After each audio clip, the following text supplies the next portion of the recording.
Hello guys and welcome back to another Mower video production. So today I'm going to be talking about this, which is my power meter crankset. And if you look closely, you can see it says Shimano Sora. And that's because this isn't the crankset I'm reviewing. The crankset I'm reviewing has been on my bike for 6 months and it has not been taken off in all that time. That's why I think this is quite a good topic to review. I've seen lots of people on the internet already review this power meter, but I don't think any of them actually used it as their primary power meter for an extended period of time. I've been using it as my only power meter now for about 6-7 months already, so I've definitely put it through a lot of work. All right, let's jump straight into it. The power meter is the Magene P325 CS and it's a dual-sided power meter. It's made by a company here in China. I paid for it myself so I can be as horrible as I want to it in this review, and they can't do anything about it basically. So yeah, I paid 1,899 Chinese yuan, which is about £250 maybe. It'll be a bit more than that in your countries. I'll put the costs in the corner somewhere. But yeah, it's a crankset based power meter, so you take the crankset out, your current crankset, and replace all of this with the power meter version. What's quite cool is you can choose the crank sizes you want. I just stuck with what was standard on Shimano Sora, which is a 50-34, but if you want you can get a bigger one or a smaller one, that's no problem. So I've got a few different things I want to talk about in this review, so use the timestamps on the side to skip to what you're interested in. So let's jump straight in with the price. So like I said, 1,899 yuan, around 250, 300, maybe even £400. It sounds like a lot, but in the world of power meters, it is pretty damn cheap. I believe, and roast me in the comments if I'm wrong, that it is the cheapest dual-sided power meter you can buy.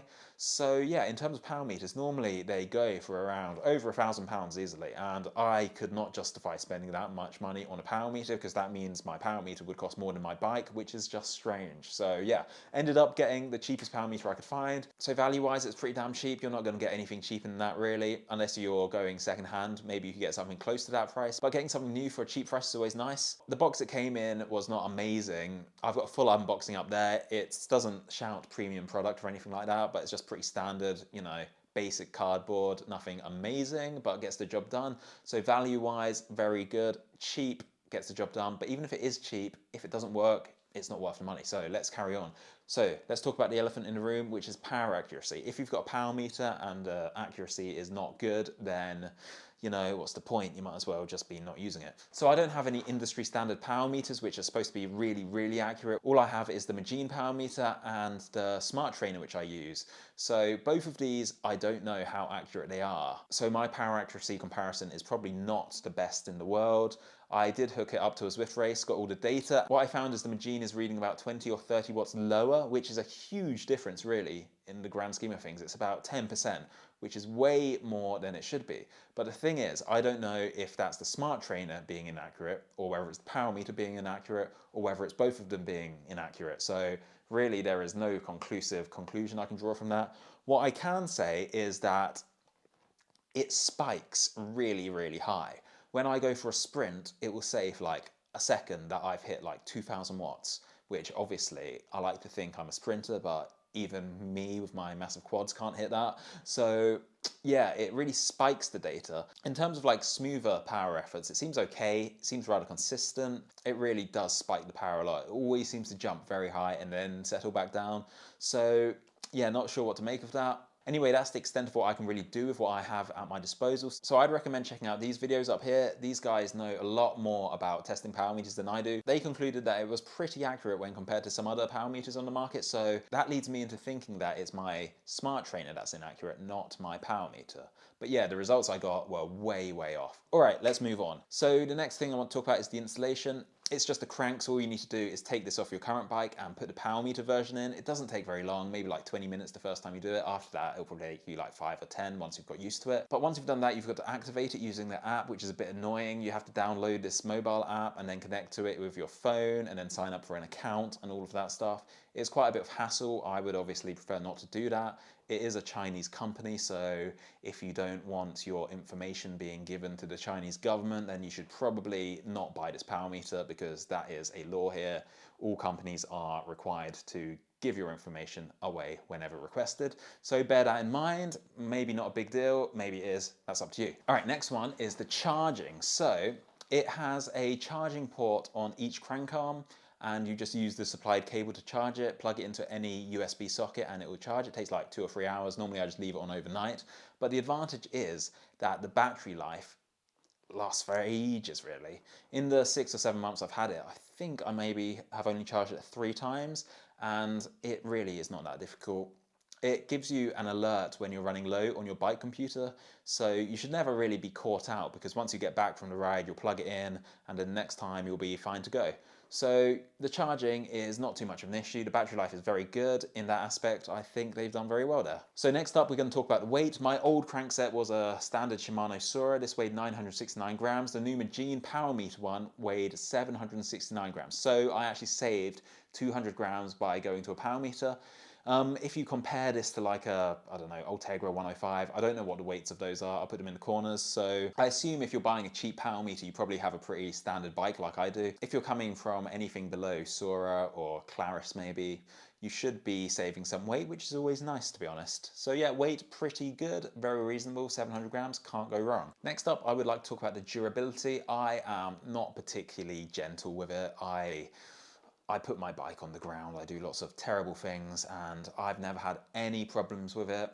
I've never had to reconnect it to the bike computer. I've never had to like go into the menus, reset or anything like that. It's been 100% fine all of this time.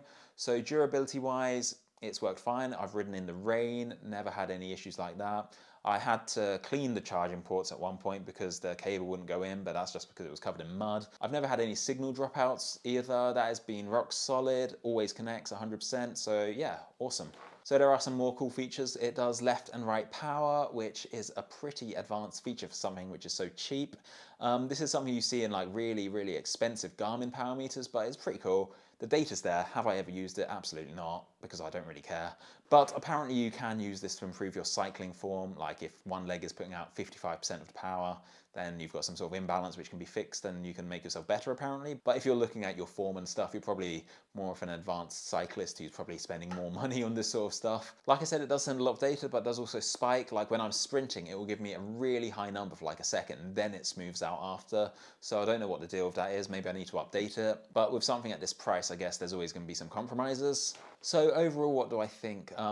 After all the time I've been using it, I have been generally like 99% of the time I've been happy with it. When I'm riding smoothly, the data's been good, it's consistent, it doesn't drop out or anything like that. The only problem I've had is when I sprint or when I'm suddenly surging, when the data will just suddenly spike really high, and that has been quite annoying. Not in the moment it's annoying. When I look back on my rides after, when I go on Strava and stuff like that, it says my max power is like 1500 or something ridiculous. And it has ruined my power curve on Strava because it thinks I'm some sort of massive sprinting god. So that is quite annoying. So the real proposition is the price. It's so much cheaper than any other power meter that you can't really expect it to be 100% perfect, I guess. I mean, it's cheap for a reason in that you're going to have to make some compromises. For me, I've been very happy with it because I like having the power data outside. It means I can put some interesting stats and overlay it on my videos, which I've found very useful. It's very fun for making videos that way. For a normal person who's not so much into the whole video making side, would I recommend it? It's hard to say. So to be honest, I would say if you're coming into cycling and you're enjoying it a lot and you want to take your riding to the next level, I would say get a cheap power meter first, because it's a good idea to see if you actually use the data or whether you just sort of don't bother. You could end up spending like £1,000 on a power meter and you just sort of look at the numbers once or twice and then you never use them again. I think getting a cheap one is a good idea, because then you'll know if you're actually going to make use of it rather than dropping loads of money and then just sort of using it as a bit of a useless toy. There's one more thing I do want to add, is that buying products from abroad, in this case China, I'm fine with it because I live in China, so doing a warranty claim or whatever for me shouldn't be too hard. If you're in America, if you're in the UK, I imagine sending this back will be a proper hassle. You'll have to wait like 3 or 4 weeks for the whole process to go through. That is also something to take into account. If I lived in the UK, would I buy a product from Magene like this? It's difficult to say, because by the time you take into account all the shipping costs and stuff like that, the price of this goes from about £250 to getting up to like 400, maybe even £500, and that is a lot. That is getting into the territory where you could start to get like a good single-sided power meter from someone like Garmin and like 4II or whatever they're called. For me, living in China, where I get it cheap and don't have to bother with all the shipping and stuff like that, it makes sense. But if I were living abroad, maybe not. I would definitely have to think a lot harder before buying this. So overall, I like it. It's helped me make my videos cooler, which to me is the #1 thing really. But to everyone else, maybe it might be worth saving your money and getting a better brand really. All right, that's it for this one. If you enjoyed the video, please like, please subscribe. Big thank you to everyone who supports the channel. All of these people scrolling down right now, massive thanks to you. It is very fun making these videos. I do enjoy it a lot. I love cycling and I love talking about all the products. So let me know down below what sort of things you would like to see in the future and I'll try my best to make them. All right, I will see you in the next one. Peace out.